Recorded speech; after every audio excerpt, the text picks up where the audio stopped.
నేను అమరావతిని. దేవతల రాజధానిని నేను. ఆంధ్రుల రాజధానిగా అవతరించాను.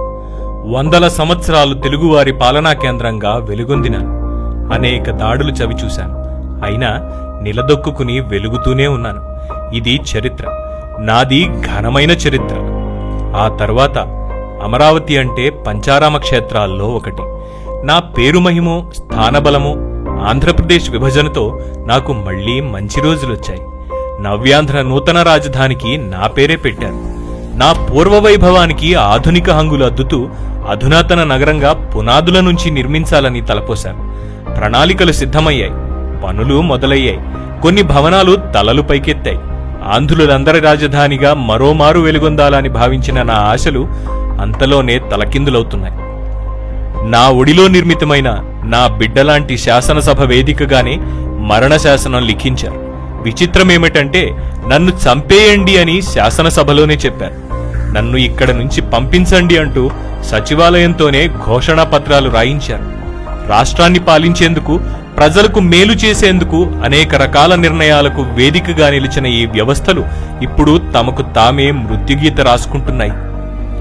రాష్ట్ర విభజన తరువాత భాగ్యనగరాన్ని బాధాతప్త హృదయాలతో వదులుకుని వచ్చిన రోజున నా ఒడిలో నిర్మితమైన సచివాలయమే పాలనకు ఆలంబనగా నిలిచింది. శరవేగపు పరుగుల వలె పనులు పూర్తయ్యాయి. ఆధునిక వసతులతో అబ్బురపరిచేలా నిలిచిన సచివాలయమిది. మన నేల, మన పాలన, మన చట్టాలు ఇవి మన నేలపై నుంచే జరగాలి. ఈ లక్ష్యంతోనే శాసనసభ, శాసనమండలిని నా ఒడిలో నిర్మించారు. 3 ఏళ్ల క్రిందట ఈ చట్టసభలు ప్రారంభమవుతున్న సుముహూర్తాన నా కోసం భూములిచ్చిన రైతులు, ప్రజల సంతోషానికి అవధుల్లేవు. రాజధానిలో తొలిసారి శాసనసభ సమావేశాల్లో పాల్గొనేందుకు వచ్చిన ఎమ్మెల్యేలు, ఎమ్మెల్సీలు, అధికారులు, పాత్రికేయులకు వారే విందు భోజనం ఏర్పాటు చేశారు. ఇప్పుడు ఇదే శాసనసభను వేదికగా చేసుకుని నాకు మరణ శాసనం లిఖించారు. పూర్తిగా రూపుదిద్దుకోకమునిపే నన్ను చూసి దేశం ముచ్చటపడింది. అహో అమరావతి అని అబ్బురపోయింది. విద్యలకు నిలయంగా మార్చాలన్న ప్రణాళిక రూపుదిద్దుకుంది. 2 ప్రముఖ విశ్వవిద్యాలయాలు తరలివచ్చాయి. మరిన్ని చదువుల గుడులు వచ్చేందుకు సిద్ధమయ్యాయి. నా ఒడిలోనే రాష్ట్ర సమున్నత న్యాయవేదిక బహుచక్కగా నిర్మితమైంది. ఇది న్యాయనగరంగా అభివృద్ధి చెందుతుంది అని నాటి దేశ ప్రధాన న్యాయమూర్తి స్వయంగా చెప్పారు. నేడు ఈ న్యాయవేదిక కూడా 3గా మారుతోంది. ఇప్పుడున్న ప్రధాన న్యాయస్థానం చిన్న శాఖగా మిగులుస్తారా?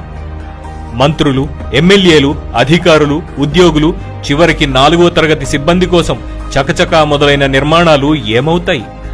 సచివాలయ శిఖరాలు, సమున్నతమైన న్యాయస్థానం, శాసనసభలకు వేసుకున్న పునాదులన్నీ శిథిలాలుగా నా ఒడిలో వదిలేస్తారా?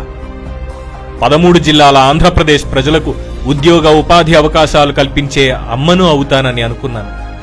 ఆంధ్రప్రదేశ్ ఆర్థిక ప్రగతిలో నాన్ననవుతానని అనుకున్నాను. అలాంటి అమ్మా నాన్నలను కూడా ముక్కలు చేస్తున్నారు. రాష్ట్ర ప్రజల మనోభావాలన్నీ నాతో ముడిపడడం నాకు గుర్తుంది. విభజనతో జరిగిన నష్టం, అవమానాలను దిగమింగి సరికొత్త ప్రపంచాన్ని ఆవిష్కరించుకోవాలన్న 5 కోట్ల మంది ప్రజల ఆకాంక్ష నన్ను కదిలించింది. చరిత్రలో రణాలకు, నేటి చరిత్రలో రాజకీయ రణతంత్రాలకు నేను మౌన సాక్షిని. నాడు 100 ఏళ్లు వెలుగొందాను. నేడు 5 ఏళ్లకే నన్ను చంపేయాలని చూస్తున్నారు. నాకు పోరాటాలు కొత్త కాదు. నిలదొక్కుని నిలబడ్డాను. మీకోసం పుట్టిన నా కోసం నిలబడండి చాలు. నేను మీ అమరావతిని, మరణం అనేది లేని అమరావతిని.